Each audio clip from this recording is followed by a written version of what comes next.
Hello guys, आप सबका स्वागत है हमारे नए वीडियो में। जैसा कि काफ़ी टाइम से काफ़ी लोगों की रिक्वेस्ट आ रखी थी कि जेईएन का जॉब प्रोफाइल कैसा रहता है आरबीएनएल में, उनकी सैलरी कितनी है, डिपार्टमेंट्स कौन कौन से हैं, वर्किंग आवर्स किस हिसाब से रहते हैं, वर्क लाइफ का बैलेंस किस हिसाब का है। ये सारी चीज़ें इस वीडियो में मैंने कवर करने की कोशिश करी है, और बाकी सारी चीज़ें भी मैं विजुअल्स के रूप में आपको रिप्रेजेंट करूँगा कि किस तरह से जनरल ड्यूटी, शिफ्ट ड्यूटी किस तरह से आरबीएनएल में जेईएन का रहता है, और बाकी इन हैंड सैलरी प्रमोशंस कितने किस हिसाब से रहते हैं, और बॉन्ड अमाउंट कितना है जेईएन में। वो सारी चीज़ें इस वीडियो में कवर करने वाला हूँ। तो इस वीडियो को लास्ट तक देखिएगा, जिससे कि आपको पूरी पूरी इन्फॉर्मेशन मिल सके। और अगर आपने इस चैनल को सब्सक्राइब नहीं किया है तो सब्सक्राइब करिए, जिससे कि आपको नई नई वीडियोस टाइम टू टाइम मिलते रहें। और सबसे पहले मैं एक अनाउंसमेंट करना चाहूँगा कि जो लोग काफ़ी टाइम से पूछ रहे थे कि जेईएन का जो मैकेनिकल का रिज़ल्ट कब आएगा, तो जिस हिसाब से मैंने लास्ट वीडियो बनाया था कि जेईएन का मतलब आज या कल में आ जाएगा, तो मुझे जिस हिसाब से इन्फॉर्मेशन मिलती है, बाकियों का भी मिला था और जेईएन मैकेनिकल का भी मिला था, तो उसमें कुछ मिसमैच या कोई भी चीज़ हुई है कि या उनको बाद में थोड़ा सा बाद में डिक्लेयर करना है, या क्योंकि लगभग 500 कैंडिडेट्स आपके डीवी के लिए क्वालिफाई होंगे, तो उनका किस हिसाब से क्या कंसिडरेशन रहता है, तो ये सारी चीज़ें मैनेजमेंट पर रहती है। और मुझे जितनी इन्फॉर्मेशन मिलती है मैं आप लोगों के साथ शेयर कर देता हूँ। तो ऐसा हुआ था कि बाकी सबका आ गया था, जैसा कि मैंने जूनियर केमिस्ट का बोला था कि आज शाम को आ जाएगा, तो वो बाकी सारी ब्रांचेज का आ गया था। तो जेईएन मैकेनिकल का भी थोड़े टाइम में आ जाएगा, जहाँ तक मुझे लग रहा है, और जिस हिसाब से उस टाइम इन्फॉर्मेशन आई थी मेरे पास। और जैसा कि काफ़ी लोग कह रहे थे कि जेईएन इलेक्ट्रिकल के साथ, क्योंकि जेईएन इलेक्ट्रिकल का भी एग्ज़ाम डेट फाइनलाइज नहीं हुआ है किसी इश्यू की वजह से, तो ऐसा डिसीजन उनकी तरफ से, मैनेजमेंट की तरफ से ऐसा आया था कि उन जेईएन मैकेनिकल के कैंडिडेट्स को क्यों लेट किया जाए, उनका रिज़ल्ट हम थोड़ा पहले दे देंगे, लेकिन प्रोसेस में थोड़ा सा टाइम लगता है। वैसे आईबीपीएस बहुत फास्ट प्रोसेस करता है, तो थोड़ा सा पेशेंस रखिए। मैं सभी लोगों से आपसे कहना चाहूँगा, जब भी मेरे पास ऐसी इन्फॉर्मेशन आएगी आप सब लोगों को सबसे पहले डिलीवर हो जाएगी, तो उस बात की चिंता मत करिए। आप जो भी फर्दर आपके एग्ज़ाम्स हैं, कोई आरएस का जो भी प्रिपेयर कर रहे हैं, या जो भी लोग अदर एग्ज़ाम्स की भी प्रिपरेशन कर रहे हैं, तो आप उस चीज़ पे फोकस रखिए। जब भी कोई न्यूज़ मेरे पास आती है या कोई भी इन्फॉर्मेशन मेरे पास आएगी, मैं आप लोगों के साथ शेयर कर दूँगा, तो आप थोड़ा निश्चिंत रहिए। मैं मानता हूँ कि थोड़ा सा फर्स्ट जॉब जिस टाइम रहता है, तो थोड़ा एक्साइटमेंट रहता है कि रिज़ल्ट आने का अपना होगा या नहीं होगा, तो वो सारी चीज़ें मैं मानता हूँ। लेकिन ये सारी चीज़ें अगर मेरे हाथ में होती तो अब तक चीज़ें हो गई होती। अगर मेरे हाथ में होता तो मैं तो रिज़ल्ट दे चुका होता। लेकिन ये सारा डिसीज़न मैनेजमेंट पर रहता है। मैनेजमेंट में कुछ सोच समझ कर ये चीज़ करी होगी, तो जब भी आना होगा, जब भी कोई ऐसी इन्फॉर्मेशन आती है इस रिगार्डिंग, तो मैं शेयर कर दूंगा आपके साथ। तो थोड़ा सा पेशेंस रखिए आप सब लोग। मेरे पास कोई भी इन्फॉर्मेशन आएगी मैं आपके लोगों के साथ शेयर कर दूंगा, ठीक है। तो चलिए शुरुआत करते हैं हम अपने इस वीडियो की। तो काफ़ी एक्साइटेड होंगे कुछ लोग कि काफ़ी लोगों का ये सवाल था, मोस्ट मतलब आस्क्ड वीडियोस में था ये, कि सबसे ज़्यादा डिमांड में था कि जेईएन का जॉब प्रोफाइल या एईएन का जॉब प्रोफाइल, कि एईएन के लिए एक अलग से आ जाएगा, जो भी एस्पेक्ट्स इसमें अलग रहेंगे रिगार्डिंग रिस्पॉन्सिबिलिटीज़ वगैरह, वो नेक्स्ट वीडियो में आ जाएगा। बाकी जो भी पॉइंट्स हैं मैं इस वीडियो में कवर कर देता हूँ। तो चलिए शुरुआत करते हैं अपन। तो सबसे पहले वर्क प्रोफाइल की बात करते हैं। तो वर्क प्रोफाइल जो साइट वर्क रहता है और ऑफिस वर्क मिक्स रहता है, ये जिन मैं बात कर रहा हूँ मेंटेनेंस की। आपका ऑपरेशन में जैसे तीन आपके वर्क रहते हैं मेनली मेंटेनेंस का। तो मेंटेनेंस में जो भी लोग रहते हैं उनका साइट वर्क भी रहता है, और ऑफिस वर्क मतलब फाइल रिलेटेड वर्क भी रहता है, ठीक है। तो फाइल रिलेटेड की आपको कोई भी डिफेक्ट्स आ रहे हैं साइट पे, या कोई भी लीकेजेस आ रहे हैं, तो वो जब अटेंड करने होते हैं तो आप उसका एक डेली कोई जो भी आपके पास रिपोर्ट होती है वो आप रजिस्टर करते हैं, जिससे कि आपको जब भी शटडाउन का टाइम मिले या कुछ ऐसा रहे तब आप उस चीज़ को अटेंड कर पाएँ। सेकंड चीज़ आपका ऑपरेशन जो रहता है, ऑपरेशन डिपार्टमेंट, उसका ऑपरेशन का काम रहता है आपका डेस्क जॉब रहती है। तो आपका जो भी पैरामीटर्स वॉच करने रहते हैं, और प्लांट में जो भी जब रन करता है, तो जब ऑटो मोड में होता है प्लांट, तो सारा का सारा काम ऑपरेशन का रहता है उस टाइम पे। तो ऑपरेशन वालों का काम आपका पीसी पे उन सब पैरामीटर्स को वॉच करते हुए मेंटेन करना होता है। तो वो प्योरली एक तरह से डेस्क जॉब या ऑफिस वर्क की तरह बोल सकते हैं। कुछ लोगों का ऑफिस वर्क भी रहता है। ऑफिस वर्क जैसा कि प्रोक्योरमेंट और स्टोर, ऐसे डिपार्टमेंट में जिनमें कि कहीं फील्ड जॉब नहीं है, तो वो ऑफिस वर्क में आता है। और बेसिकली जो जूनियर इंजीनियर होते हैं, जेईएनस होते हैं, उनको अपने एईएन को रिपोर्ट करना रहता है। तो जब भी कोई काम होगा, तो जब भी आप साइट विज़िट करके आएंगे, आपको कुछ दिखता है तो आप बताएंगे अपने एईएन को। तो वो चीज़ आप उस एक्टिविटी रजिस्टर में भी रजिस्टर करते हैं और उनको बताते हैं। तो वो आगे जब भी शट डाउन रहता है तो एक कम्युनिकेशन गैप नहीं रहता उस चीज़ से। ठीक है, नेक्स्ट देखते हैं।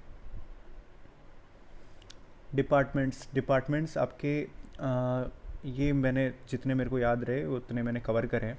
तो बॉयलर है, तो बॉयलर मेंटेनेंस भी होगा। बॉयलर ऑपरेशन, जो ऑपरेशन डेस्क का मैं एक पिक्चर दिखा दूंगा आप लोगों को कि किस तरह से चीज़ें रहती हैं।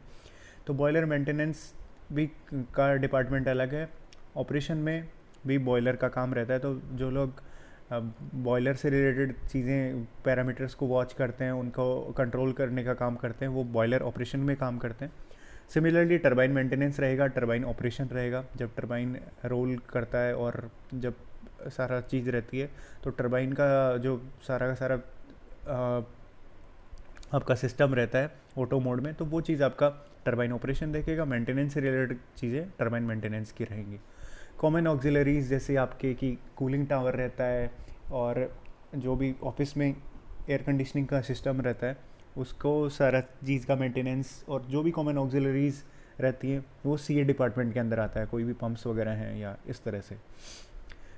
सिमिलरली इलेक्ट्रिकल डिपार्टमेंट रहता है। आपकी जितनी भी मोटर्स रहती हैं, एचटी मोटर्स, एलटी मोटर्स, या जितना भी आपका अलग अलग चीज़ें रहती हैं, वो इलेक्ट्रिकल डिपार्टमेंट के अंडर में आता है। एएचपी आपका ऐश हैंडलिंग प्लांट के रिलेटेड चीज़ें हैं। जो भी ऐश से रिलेटेड उनका ऐश जो कलेक्ट करी जाती है बॉटम ऐश हॉपर से आगे तक साइलो तक जाती है, तो वो सारी चीज़ें मेंटेनेंस से भी रिलेटेड रहती है और आपका उसमें ऑपरेशन से चीज़ें भी रिलेटेड रहती है। सिमिलरली आपका सीएचपी, कोल हैंडलिंग प्लांट, तो कोल जब आपका रेलवे के थ्रू आता है यार्ड में, उस यार्ड के थ्रू आपका कन्वेयर के थ्रू आपका बंकर में पहुंचाया जाता है। बंकर से आपका कोयला मिल में आपका क्रश होता है, और क्रश होने के बाद में आपकी चीज़ें मतलब वो प्रोवाइड करता है, वही कोयला आपको कंबशन में काम आता है। फायर एंड सेफ्टी, कोई भी मतलब फायर हैज़ार्ड होता है या ऐसी कोई चीज़ होती है, कहीं भी आग लग जाती है, तो फायर एंड सेफ्टी एक डिपार्टमेंट है, उस ये सब चीज़ें भी देखता है। सिमिलरली सिविल, जो भी जितना भी कंस्ट्रक्शन होना है, कोई भी बिल्डिंग बननी है या कोई भी स्ट्रक्चर आपका बनना है, तो वो आपका सिविल के अंडर में आता है। C&I, तो C&I जो आपका रहता है कंट्रोल एंड इंस्ट्रूमेंटेशन से रिलेटेड, जो भी आपके पैनल्स रहते हैं, उन्हीं में कार्ड्स वगैरह रहते हैं उनका, और जितनी भी पीसीबी वगैरह का सिस्टम रहता है, वो सारा C&I आपका हैंडल करता है। तो ऐसा ही प्रोक्योरमेंट और स्टोर भी डिपार्टमेंट्स हैं। जो आपका ऑफिस जॉब वाली चीज़ जो मैंने बताई थी, प्रोक्योरमेंट में जो आपका टेंडर्स वगैरह होते हैं उससे रिलेटेड, और स्टोर में आपका जो भी सामान आता है उसका आपको रिकॉर्ड रखना पड़ता है, वैसी चीज़ें भी आपकी होती है। ठीक है, नेक्स्ट देखते हैं अपन।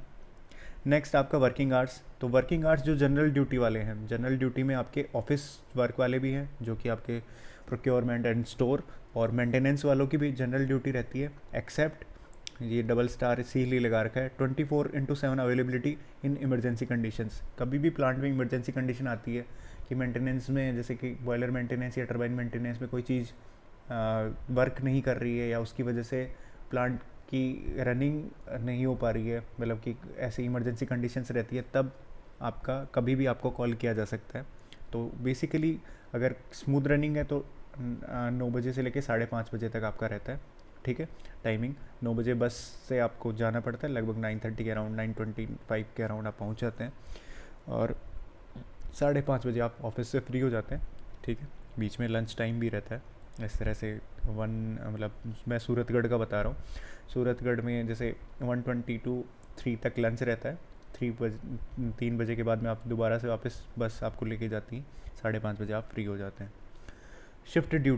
शिफ्ट ड्यूटी में जो आपका रहता है, जो ऑपरेशन वाले हैं, जो ऑपरेट करते हैं, सारी चीज़ों को, पैरामीटर्स को वॉच करते हैं, उनकी मॉर्निंग शिफ्ट मतलब शिफ्ट में ड्यूटी रहती है, और ये अल्टरनेट 3 डेज़ में रहती है। जैसे मॉर्निंग चल रही है 3 दिन तक चलेगी, फिर आपकी इवनिंग लगेगी 3 दिन के लिए, फिर आपकी नाइट आएगी 3 दिन के लिए। बीच में आपको सर्टेनली रेस्ट और जनरल ड्यूटी जैसा रहता है, जिसमें आपको रेस्ट मिलता है प्रॉपर। तो क्योंकि नाइट के आवर्स ज़्यादा रहते हैं। मॉर्निंग में आपके 7 AM टू 2 PM है, लगभग 7 घंटे हो गए आपके। इवनिंग में आपका 2 PM टू 9 PM है। नाइट में आपका 9 PM टू 7 AM है। तो इसमें टाइमिंग ज़्यादा रहता है, इस वजह से आपको रेस्ट भी ज़रूरी रहता है। तो मतलब आपको पूरा दिन रेस्ट मिलता है, एक दिन मतलब 3 नाइट के बाद में, जिससे कि आप बॉडी थोड़ा सा नॉर्मल मोड में आ सके। तो इस तरह से रहता है शिफ्ट का। तो मतलब इन 8 घंटे के बाद में आप मतलब 7-8 घंटे का जो भी टाइम है, इसके बाद में आप फ्री हो, आप अपनी शिफ्ट से, आपको कोई भी इमरजेंसी पे कॉल नहीं आने वाला या कुछ नहीं होने वाला। आपने आपकी शिफ्ट ख़त्म कर ली, उसके बाद में आप फ्री हो, ठीक है। बस इसमें थोड़ा सा नाइट वाली चीज़ रहती है कि कई लोग कंफर्टेबल नहीं रहते नाइट ड्यूटी से, तो उनके लिए थोड़ा सा वो चीज़ हेक्टिक्स जैसी लगती है। नेक्स्ट देखते हैं। ये देखिए, ये मैंने एक विजुअल दिखाया है हमारे जो सूरतगढ़ सुपर क्रिटिकल का कंट्रोल रूम है उसका। तो इसमें ये इस तरह से डेस्क पे आपके कंप्यूटर्स लगे होते हैं, जिस पे आपके पैरामीटर्स वॉच करने होते हैं, और ये LEDs लगी हुई हैं यहाँ पर, जिसमें आपको बड़े स्क्रीन पर आपको दिखते हैं, ठीक है। तो आपको पैरामीटर्स वॉच करने होते हैं। जैसे मैं थोड़ा दिखाता हूँ आपको जूम करके। ये देखिए, यहाँ पे 418 मेगावाट के अराउंड लोड है आपका। तो इस तरह से पैरामीटर्स काफ़ी रहते हैं। थोड़ा यहाँ पे जूम करने पे थोड़ा पिक्सल्स फट रहे हैं, बाकी कोई दिक्कत नहीं है। आप जब आएंगे तो इस तरह से कुछ यहाँ पे लोग इस तरह से मैनेज करते रहते हैं आप PCs पे जो भी पैरामीटर्स हैं, ठीक है। नेक्स्ट दिखाते हैं आपको। नेक्स्ट ये एक इसी तरह से ये कंट्रोल रूम में पैनल्स लगे होते हैं। तो यहाँ पे आप जब ग्रिड से सिंक्रोनाइज करनी होती है यूनिट को, जब आप ग्रिड पे आप बिजली मतलब जो भी पावर प्रोडक्शन होता है उसको डिलीवर करते हैं, तो यहाँ से वो उस चीज़ को सिंक्रोनाइज किया जाता है 50 हर्ट्ज़ पे। तो सेम फ्रीक्वेंसी करके और उसको डिलीवर किया जाता है, ठीक है। नेक्स्ट ये थोड़ा सा एक काफ़ी आपने पावर प्लांट्स में देखा होगा। तो ये कूलिंग टावर्स हैं, जैसे ये 7 नंबर के लिए, 8 नंबर के लिए। तो जब दोनों अभी यूनिट्स अभी रनिंग में हैं, पीछे की साइड आप तो ये देखिए, जो एयर को लेके जाती है, आपकी एयर गर्म होके जाती है, तो ऊपर ये वाइट उसी का बना हुआ है, जो अपने साथ मतलब मॉइस्चर रिलीज़ करते हुए जाती है जब भी कूलिंग। और ये नीचे कभी कभी यहाँ पे रेनबो भी बनता है, मतलब कूलिंग टावर के नीचे की साइड। ये पीछे का आपका रिजर्वोयर हो गया, जहाँ से आपका पानी मिलता है, ठीक है, प्लांट के लिए, जो भी स्टीम बनाने के लिए, ठीक है। नेक्स्ट देखते हैं। ये आपका बॉयलर, यहाँ पे 90 मीटर्स के अराउंड इसकी हाइट है, ठीक है। तो बॉयलर जैसा अपन नॉर्मली देखते हैं कि छोटा सा बॉयलर बना दिया, वैसा कुछ नहीं होता। बहुत वास्ट चीज़ें हैं इसमें, काफ़ी सारे पार्ट्स हैं। जैसे मैंने डिपार्टमेंट्स बताए, उसमें भी काफ़ी पार्ट्स हैं हर डिपार्टमेंट में। तो बहुत हैवी सिस्टम रहता है। थोड़ा धीरे धीरे आप जब जॉब करते हैं तो धीरे धीरे आपको अंदाज़ा होता है इन सब चीज़ों का। जैसे थोड़ा बताता हूँ मैं आपको। ये आपकी चिमनी हो गई, आपका ये वेंट हो गया ऊपर की तरफ, थोड़ी स्टीम जहाँ से निकल रही है। यहाँ से आपका कोयला आता है, ये कन्वेयर है, कन्वेयर से कोयला आके यहाँ पे ये बंकर्स है, जो ये थोड़ा सा क्रॉस सेक्शन से दिख रहे हैं, या बंकर यहाँ मिल्स हैं। मिल्स आपके कोयले को पीस देंगी, फिर प्राइमरी एयर इसको लिफ्ट करते हुए लेके जाती है आपके फर्नेस में, और फर्नेस में आपका फिर कंबशन होता है, ठीक है। तो ये थोड़ा सा मैंने बता दिया, 90 मीटर्स के अराउंड हाइट है पूरे बॉयलर साइड की। नेक्स्ट देखते हैं सैलरी का L10 लेवल है JEN का। प्रोबेशन पीरियड जो आपका 2 साल का रहता है, उसमें आपका बेसिक रहता है, आपका ये बेसिक बोले या फिक्स्ड जो अमाउंट मिलता है वो 23,700 पर मंथ मिलता है। आपके डिडक्शन जो रहते हैं आरवीएनएल में वो 12% सीपीएफ काटा जाता है, तो इन हैंड सैलरी आपकी आती है 20,856। और प्रोबेशन पीरियड के बाद में जब आप प्रोबेशन कंप्लीट कर लेते हैं, आपका प्रोबेशन कंप्लीशन का ऑर्डर आ जाता है, उसके बाद में आपका बेसिक हो जाता है 33,800 पर मंथ, ठीक है ऐसा। उसके साथ साथ में डीए और अदर अलाउंसेस भी आपको मिलते हैं, जैसे अभी डी आपका बढ़ गया है, ठीक है 31% के अराउंड, ठीक है। और अदर अलाउंस में आपके थर्मल अलाउंस वगैरह जो भी अलाउंस होते हैं, ये स्पेशल परफॉर्मेंस अलाउंस ये सबसे खास है, क्योंकि इसी में सबसे ज़्यादा अमाउंट मिलती है। ये अराउंड मतलब दिवाली के अराउंड होता है। जितना भी आपके पावर प्लांट को प्रॉफिट होता है, मतलब सब पावर प्लांट्स को, तो आरवीएनएल उस अमाउंट का मतलब टोटल प्रॉफिट का अराउंड जो भी परसेंटेज डिसाइड करके देती है, तो लगभग 1 मंथ की आपकी सैलरी बन जाती है, मतलब एक फाइनेंशियल ईयर के हिसाब से। तो लगभग जैसे आप 33,000 या 23,000 जो भी आपको मिलती है, उसके 1 मंथ की सैलरी के अराउंड मिल जाता है। तो आपका प्लांट जब तक प्रॉफिट में रहेगा, आपको स्पेशल परफॉर्मेंस अलाउंस बहुत अच्छा मिलता है, ठीक है।